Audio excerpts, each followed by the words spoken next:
ntabwo nzabura umuntu upfa agasuri bitewe nuko nayo agasuri kanjye ntawe kameze nk'akantihoja ukundi Imana izaguha yewe ushobora kugira ngo ndakubeshye ndeko nazashaka nundi amazi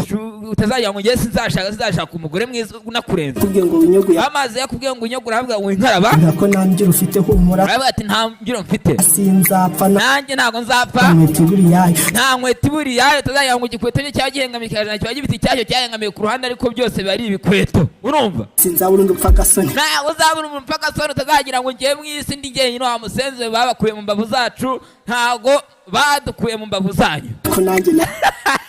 ari mu ngaho igendera ukundi Imana igendere se va mu nzira wa musenzi izaguhaza uburame Imana izaguhaza uburame ushaka uzatunga utunganirwa ariko ngiye ibyo ntabwo windeba nanjye kugenda ukwanjye nenjye nitwa umusizi musare nitwa umusizi musare intore iryamye urumva ari intore byahabye ngaya nguko